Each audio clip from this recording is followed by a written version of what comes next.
Hello and welcome to our video today. We'll be talking about Mercury Retrograde happening in Virgo from August 23rd to September 15th. We're calling it Build a Bridge and Get Over It. Martin is beautifully setting some intentions and putting some incense on. Welcome. We're coming to you from the Cowichan Valley, and this is beautiful Martin's garden behind me here and these gorgeous flowers. Did you grow these? Yes, I did. Nice. And the candle is not going to stay lit. And but I have a beautiful smudge with rose petals here. Gorgeous. And we're building a bridge and getting over it. Wow. How's these days since our lovely new moon? How you been feeling?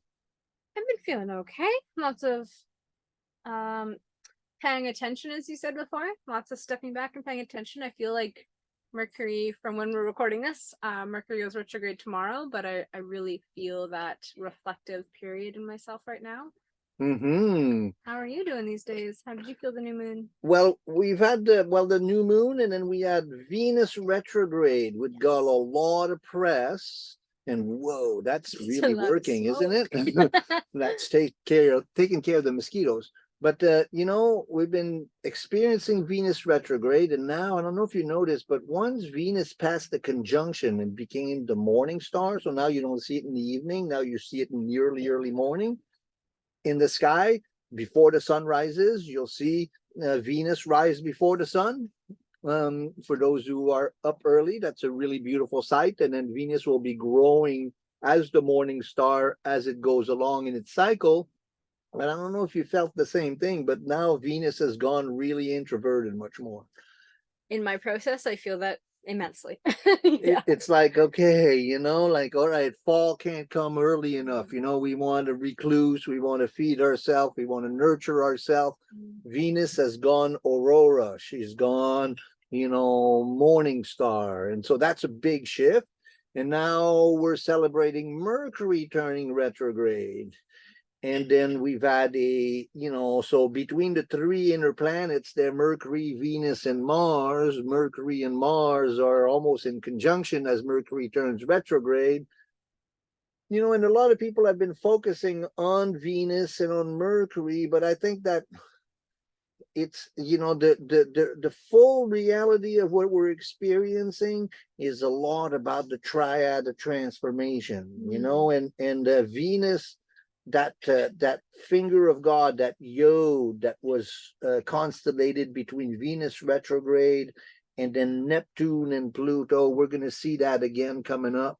And that was really quite distressing on the Venusian energy. And then the Mercury, it's going to be very interesting. So let's look at the Mercury retrograde cycle here for you. Yeah. Does that resonate with you? Yes, I can see what you're saying. Let's flesh it out for the viewers. So, these are some special dates, which maybe we'll get back to. Well, let's look at the chart first. Actually, no, let's look at the dates and then so for people can know to follow the Mercury retrograde. So it began the shadow period on the 4th. And then tomorrow, Mercury turns retrograde. Then on the 4th, how did you Mercury conjuncts Jupiter? That's not right. Yeah, Mercury makes a trine to Jupiter at 15 degrees. Okay. Huh. Okay, so then September 6th, Sun Mercury conjunction. September 15th, Mercury station direct. And September 30th, that's the end of the Mercury shadow period. And then on October 20th, then that's Sun Mercury conjunction. So then Sun Mercury will come back to the evening star at that point. So the same thing that happens with Venus happens with Mercury. Mercury goes to the furthest highest point it can come, which is about 23 degrees from the sun. So we see it as the evening star, and then it turns retrograde and it gets past the sun, and then it becomes the morning star. So that Venus yes. Do you want to show that on here so maybe it makes more sense for you?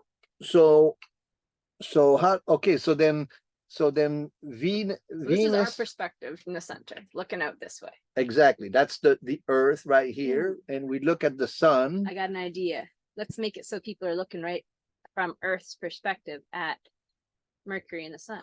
So then when the sun going towards the west, sets, before it sets, Venus sets. This way. No. Oh yeah. Okay. So the planets move this way, but the day moves that way. That's the houses, right? So that as the Earth turns, then the sun sets, and Venus sets before the sun, and then when it's going to rise on the other side, on the western side, it's going to rise first. So the planets, they move that way, but because of the rotation of the Earth, we experiencing moving them the other way. So that's the two movements. And so now you see Venus is rising before the sun, and Mercury and Mars rise, set. No, so the sun is rising here. This is the east, right? So the sun is rising, and Venus has risen before. And then on the other side, when the sun sets, then we see Venus setting first, and then Mercury and Mars setting after. So when Mercury turns retrograde, it goes 22 degrees past the sun, and then it turns retrograde. And then when it enters into the conjunction with the sun and Mercury there, then now it's going to be with Venus rising before the sun. So we won't see it at sunset anymore, but we'll still see Mars. So what does that mean psychologically? Goes into hiding, into shadow, or maybe that if we don't see it. Sorry, which part do you mean? Well, Mercury retrograde. Yeah. What does it mean psychologically? I mean, what's commonly associated is this review period, reflection period, time for reanalyzing, rethinking about maybe even how you think about things, rethinking about how you do things.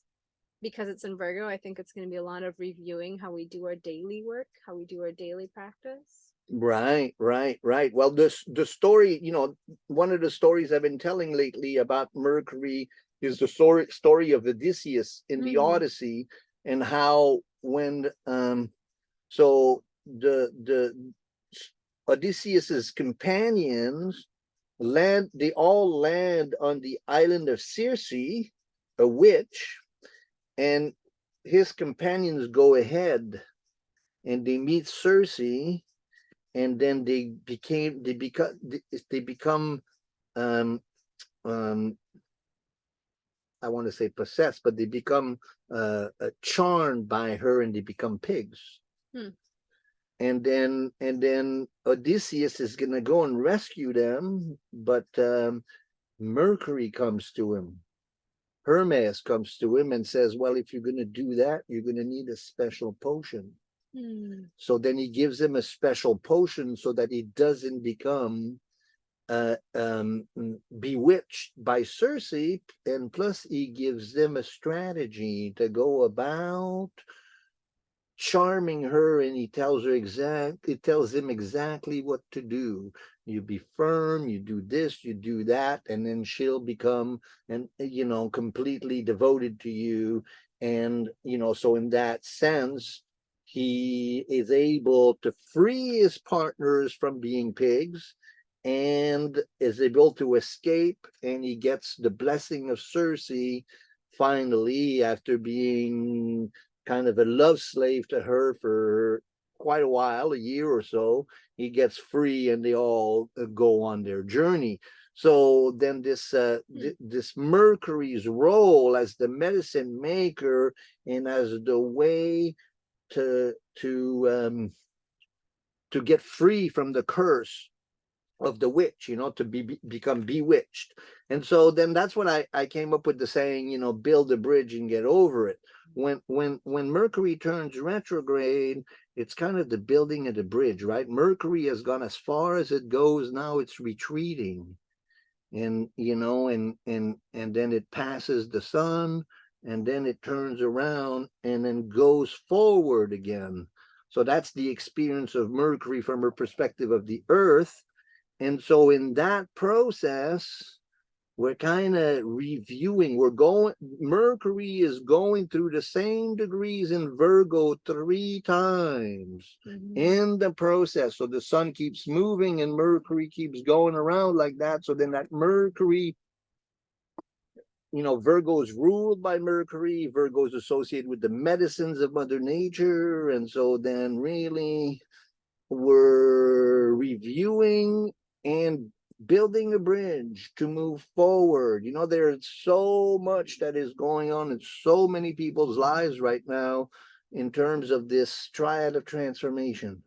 And so then we're experiencing a need to resource ourselves. So that's that Mercury retrograde. Does that make sense? How do you see it? Yeah, I follow that. A lot of like what you said. I think it's going to be neat to see. I mean, one thing that when I was studying reminded me is that, as you pointed out before, it's always in all the same elements throughout the year.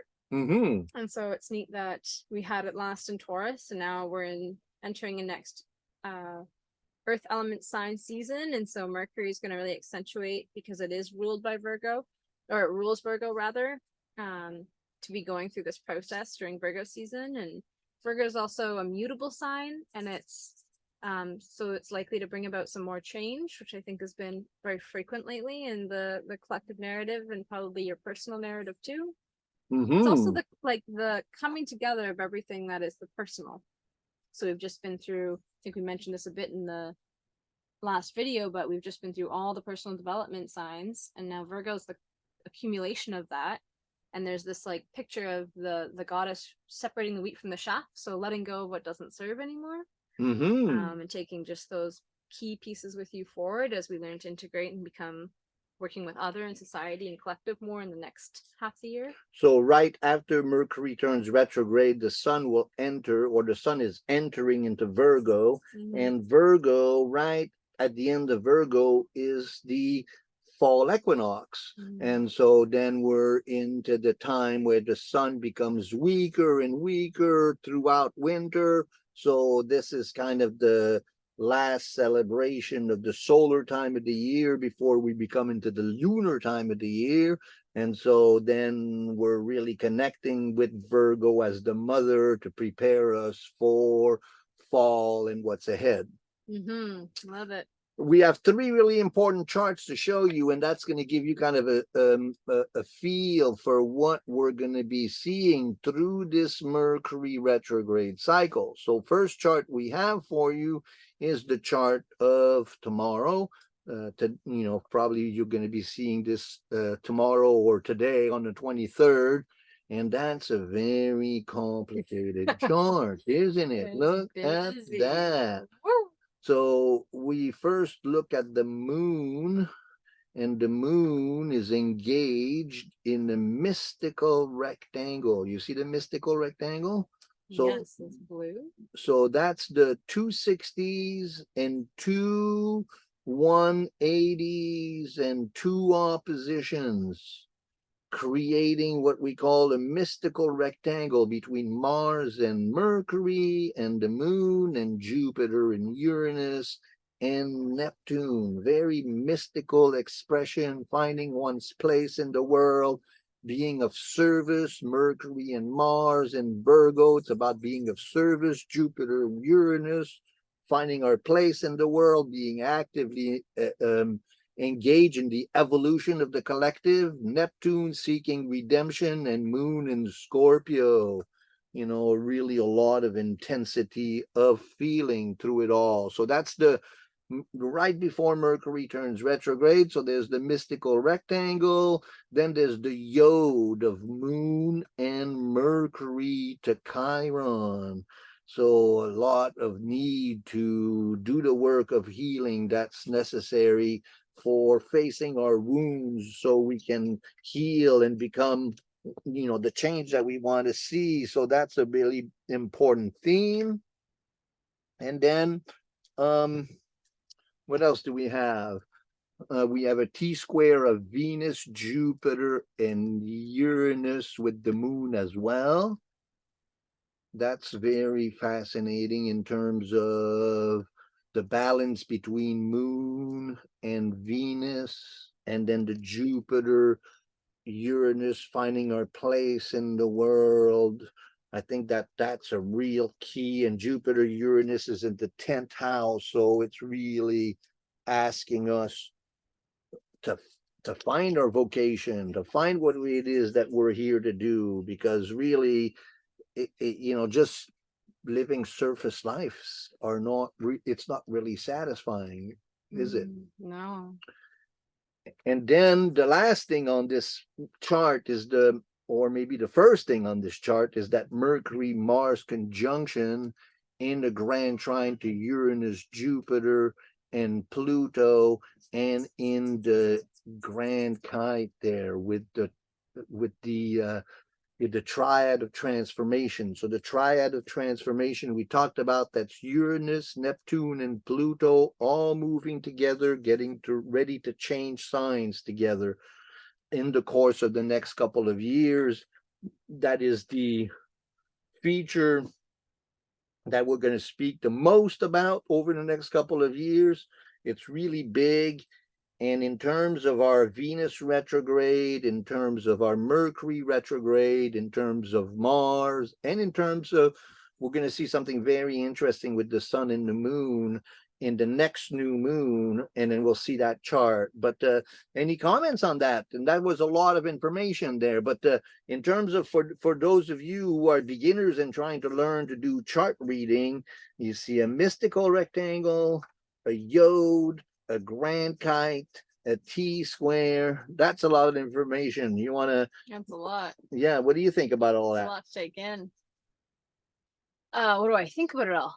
Well, I definitely first noticed this like the big Earth sign triangle. It's a lot of like grounded energy potential, but it's also a lot of like planets that call for change and transformation in themselves and action. It's a good time for manifestation with that, you know, strong Earth, you know, and then Mercury, Mars, let's get to work. Jupiter, Uranus, a very positive ideal. And then Pluto, you know, there's a lot of power there. And it's then a good setup for the beginning of the Mercury retrograde. It's a powerful setup. Then this is the chart of the conjunction of Sun and Mercury. And the conjunction of Sun and Mercury is right on the ascendant, making a square to the moon on the 10th house cusp. I think that that's significant in terms of fleshing that out. What does that mean? You know, the Mercury Sun in Virgo, that's a Mercury ruled, and the moon is in Gemini, also Mercury ruled. So I think we can count on a lot of inspiration. It's a difficult time. The Mercury moon, the sun conjunction, you know, we know that when it gets too close, we get experience combustion. Very difficult to think through it. But on the other side of it, the breakdown leads to the breakthroughs. And so then really being aware of what's going on throughout that cycle, and keep that date in mind, September 6th, when the sun and Mercury are in conjunction and square to the moon. And again, Jupiter Uranus plays a really big role. We did a Jupiter Uranus video when we talked about finding your place into the world, you know. And so we're gonna be seeing that conjunction earlier next year in April, and that's going to be key. But we're getting some preview of that. And then let's look at the last chart. So the last chart, we see that grand kite again. But then the release point of the grand kite is the sun and moon conjunction. We see Venus has turned direct. Mercury is turning today on that day, which is the 15th. Mercury a little bit later will also turn direct. And then just a day before, on the 14th, September 14th, we have the new moon, which triggers exactly that triad of transformation in that Jupiter-Uranus conjunction there. So I think that, it feels to me that in terms of a direction, when you look at a grand kite, it looks like a grand kite. And what I like to call it also is a bow and arrow. You got the bow there, and then you got the tip of the arrow, which is Neptune, and then you got the release point, the sun and the moon, and the sun and the moon, the masculine and the feminine side of the personality in Virgo, ruled by Mercury. Very important time to sort it out, to build the bridge so we can get over it, because this is quite a big moment in all of our lives, and we're being asked to build that bridge. How does that feel? Really good. Love it. It's a great description. Any comments on that? Do you have or questions? None that come up readily. Is there anything else you want to share about it? Well, there's the Venus-Mars Chiron that seems to be a subplot to the whole thing. Oh yeah, over here, hey? Yeah, and so Venus and Mars is in Venus-ruled sign, and Chiron is in Mars-ruled sign. So it's a kind of a tricky mutual reception. And again, that Chiron signature of doing the work of facing one's wounding so one can heal and become a real healer, and you can't really become a healer till you do your own work of integrating the shadow, your ancestral trauma and all. So then Venus and Mars there say, okay, let's do that work while the grand kite is going on. It's a very fascinating time, I think. Agreed. Whew. A lot. Shall we pull a card? Yes, let's do that. Let's taking in all those charts and what's to come in this Mercury season. It's Mercury retrograde season in Virgo. Got his eye on the prize. 4 of Pentacles. Pentacles. Back to that triad. That grand trine and earth signs. Well, the Pentacles is interesting, huh? It's the earth sign. So yeah, it's that grand trine in earth sign. It's the rich man, obviously, he's got a pentacle on his crown, he holds, and then on his ground, on his feet. And so we see the elegant city in the back, and so the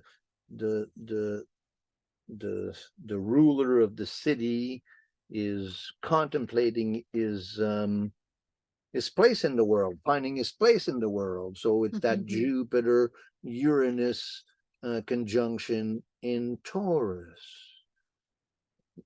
Does that feel right to you? That's like exactly what you've been talking about.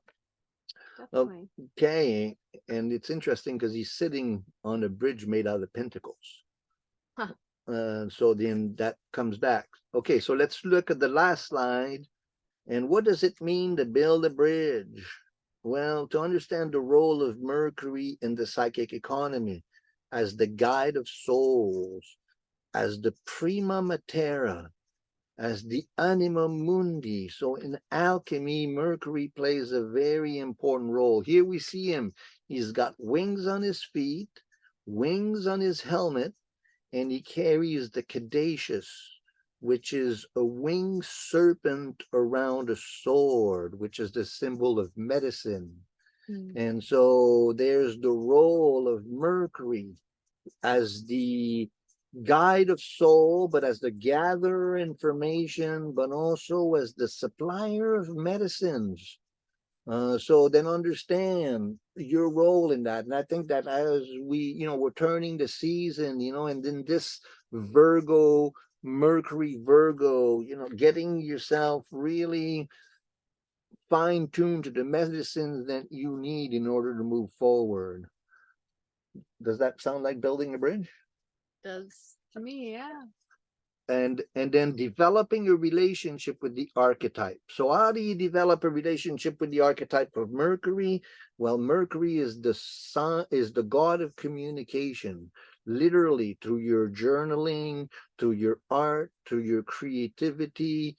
Also looking at your chart, the sign, the house, the relationship with other planets, what's this particular Mercury retrograde is doing in your chart. All of those information will help you, guide you. So it's a study, astrology is a study. You got to do the work of understanding what's going on. So then using Mercury is, the student of it all. He's curious, he wants to know it all. And as you engage with Mercury, Mercury will guide you. I like that. What else is coming up?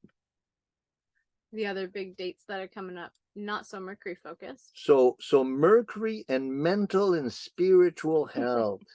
Okay, also in dreams, learning to recognize the transcendent function. So in your dreams, there's a guide that shows up. That's Mercury. Jung called it the transcendent function.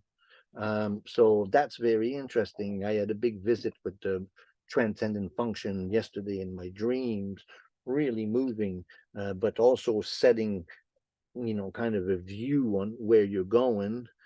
And then Mercury for mental and spiritual health, developing emotional intelligence, creative and spiritual practice, psychic hygiene, understanding the cycle of Mercury. All of those things tie up into building this bridge through these difficult times.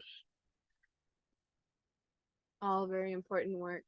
I find the writing practice, but also sometimes if you're more extroverted energy, then even just talking to people in safe connection points with other people can help bring new insights, or maybe help you reflect and perceive how you're thinking or feeling about things differently, or where your place might be in the world next if you're not feeling like you're sure right now.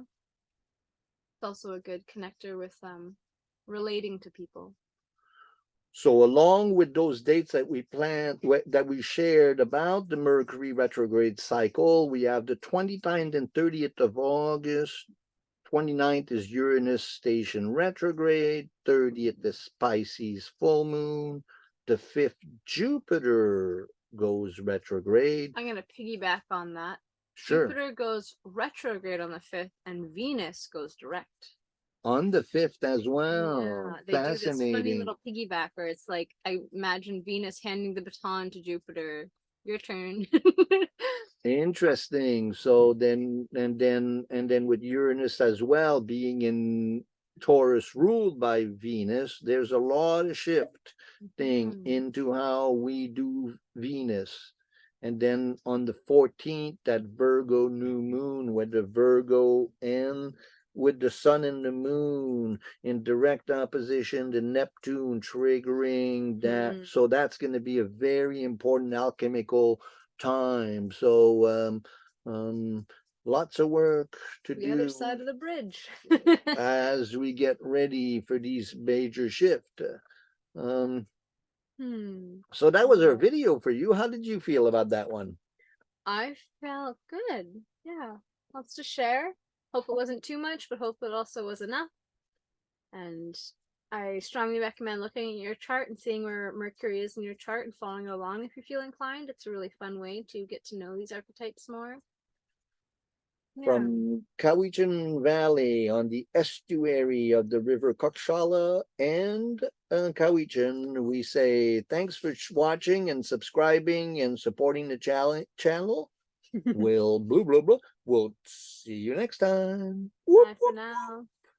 Happy reflecting.